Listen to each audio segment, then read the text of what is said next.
C'était à Mégara, faubourg de Carthage, dans les jardins d'Hamilcar. C'est tout un monde qui s'ouvre dès la première phrase du roman Salammbô de Gustave Flaubert. En 1858, l'écrivain choisit de ressusciter la cité rivale de Rome à l'époque d'Hamilcar. Il veut raconter la révolte des mercenaires contre le grand général et l'amour de sa fille imaginaire Salammbô avec l'un d'eux. En ce IIIe siècle avant Jésus-Christ, Carthage est le cœur du monde. Une puissance commerçante et militaire, flamboyante et mystérieuse. Flaubert vient de subir un procès pour outrage aux bonnes mœurs, suite à la publication de Madame Bovary, son chef-d'œuvre. Il veut fuir loin des bourgeois, loin des idées étriquées de son siècle. Mais vu de Normandie, Carthage lui échappe. J'ai voulu fixer un mirage, écrit-il. Alors il va voyager pendant 1 mois en Tunisie, sur les terres d'Hamilcar.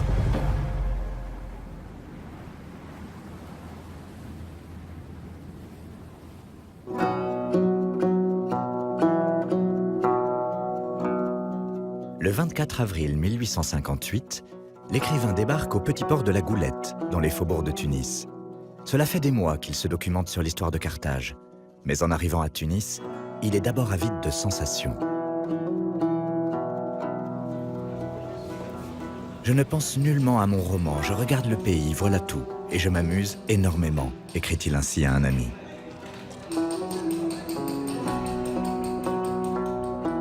En ce milieu du XIXe siècle, les transports sont devenus plus faciles.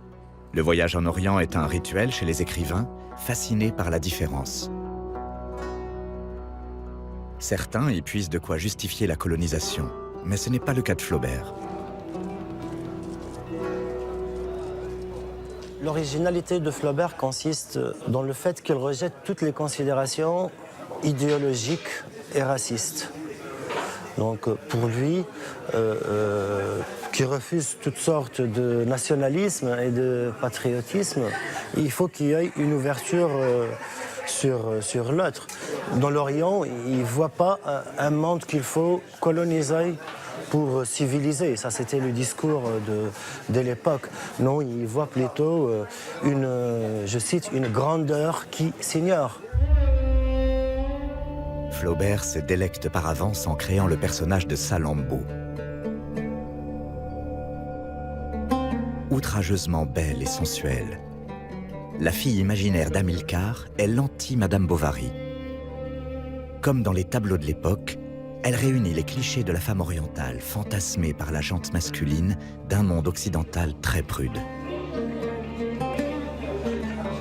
Il s'agit là d'un cliché qu'on retrouve chez tous les voyageurs en Orient, une femme sensuelle. Il y a des fantasmes qui se libèrent en Orient, hein.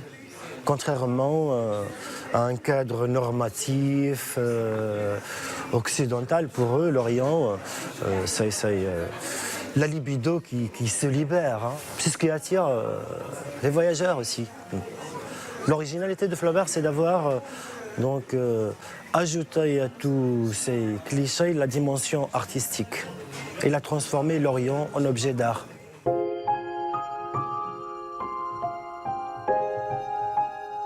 Pour nourrir son imaginaire, Flaubert prend la direction de Carthage, aujourd'hui une banlieue de Tunis. L'écrivain veut s'approprier le site. C'est le théâtre de son intrigue, le soulèvement des mercenaires contre Hamilcar qui tarde à les payer après sa défaite contre Rome. C'est aussi là que Salammbô, sa fille imaginaire, va aimer Mâtho, le chef des rebelles. L'écrivain en arpente les moindres recoins. Il chemine parmi les oliviers et les pins vers la cathédrale Saint-Louis, à l'époque, une simple chapelle qui marque déjà une présence catholique dans la région. D'ici s'ouvre un panorama sublime, celui sur lequel se posaient tous les jours les yeux d'Hamilcar il y a plus de 2000 ans. Car à l'époque de Flaubert, les vestiges dormaient encore sous terre.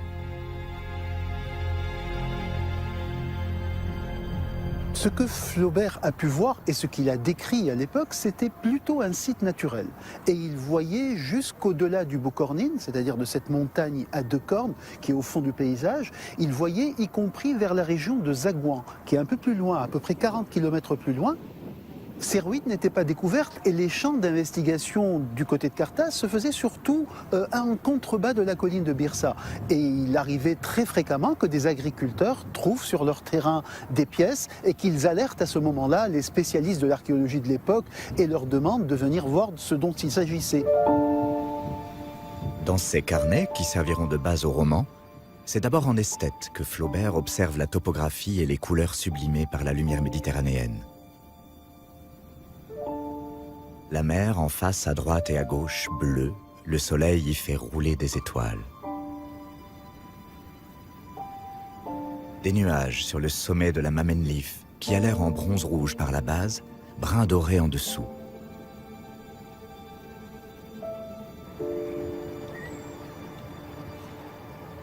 Au pied de la colline de Byrsa, Flaubert découvre les citernes de la Malga. À l'époque, elles sont habitées par des villageois qui y trouvent une fraîcheur providentielle. Lorsque Flaubert était ici, il n'a pas vu ces citernes en l'état parce qu'elles étaient recouvertes par des siècles de poussière. Mais certains endroits, elles affleuraient. Pour Flaubert, la réalité historique importe peu. Ces citernes sont un legs des Romains 4 siècles après Hamilcar. Elles ont été construites pour alimenter en eau de source la nouvelle puissance qu'est redevenue la cité. Dans ses carnets de voyage, Flaubert s'empare du lieu. Les trous à la voûte laissent entrer le soleil, des mouches bourdonnent, des herbes pendent par des trous comme des lustres.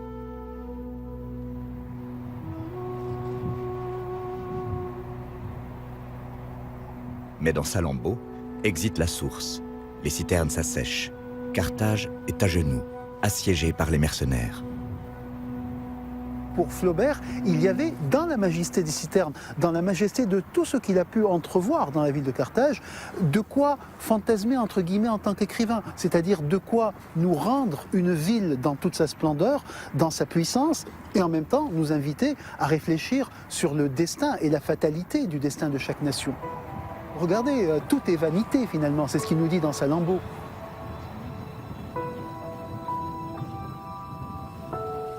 Dans le roman, Carthage, assoiffé, va organiser des sacrifices pour appeler la pluie. Là, Flaubert s'empare des légendes de la cité mythique.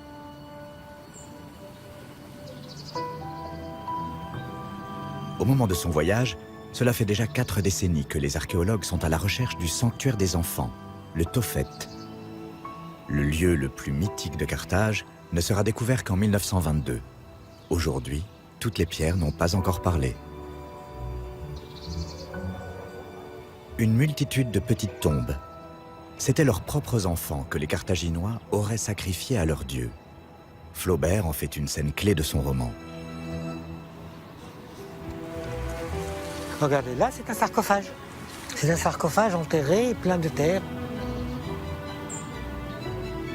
Il a imaginé toute cette scène fabuleuse, avec des essence qui sortaient du feu, et puis ces prêtresses qui étaient là, habillées dans des tenues blanches, et ces enfants-là qu'on offrait, et cette scène vraiment qui nous donne la chair de poule. Les fidèles arrivèrent dans les allées, traînant leurs enfants qui s'accrochaient à eux. Ils les battaient pour leur faire lâcher prise et les remettre aux hommes rouges. Les joueurs d'instruments, quelquefois, s'arrêtaient épuisés. Alors on entendait les cris des mères et le grésillement de la graisse qui tombait sur les charbons.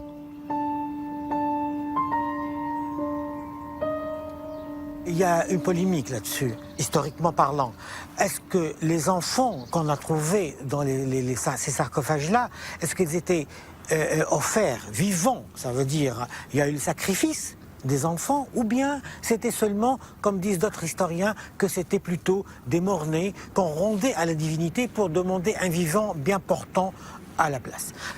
Peut-être qu'à des moments de guerre, des moments de tension, il offrait des enfants vivants, ça veut dire des sacrifices humains, Et pendant des moments plus paisibles, on donnait plutôt les morts-nés pour en avoir d'autres à leur place.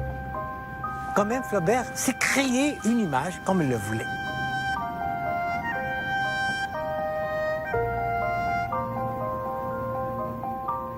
Des légendes dont on fait ce que l'on veut. C'est là aussi peut-être la magie de Carthage. Rasée par des Romains jaloux, puis reconstruite un siècle plus tard, la cité antique fut ensuite à nouveau oubliée. Elle dormit sous terre pendant 1000 ans, avant d'être ramenée à la vie par un écrivain à l'imaginaire flamboyant et des archéologues aventuriers.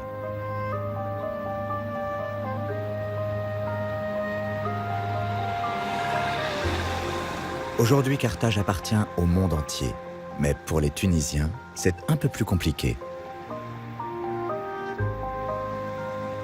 Dommage que la majorité des Tunisiens actuels, je dis bien la majorité, pas tout le monde, ne reconnaissent pas ce passé polythéiste. Ça veut dire qu'ils croient qu'ils ont été toujours monothéistes. Et parfois, ils ne reconnaissent même pas leur religion chrétienne. Or, la Tunisie était un fief du christianisme. On est la terre de Saint-Augustin, on est à Carthage, on est sur sa ville. On est la terre qui a donné 4 papes à Rome. Mais avec ça, il y a certaines personnes qui ne reconnaissent pas ça, comme si c'est toujours été un pays musulman. En ressuscitant l'identité multiple de Carthage, Flaubert lui aura aussi redonné toute sa modernité. C'est très intéressant, c'est très important de parler de Flaubert et d'étudier Flaubert actuellement, à une époque où l'on parle des identités meurtrières. L'Orient, pour lui, c'est un monde avec lequel on peut construire une relation d'échange, de complémentarité et d'enrichissement réciproque et mutuel.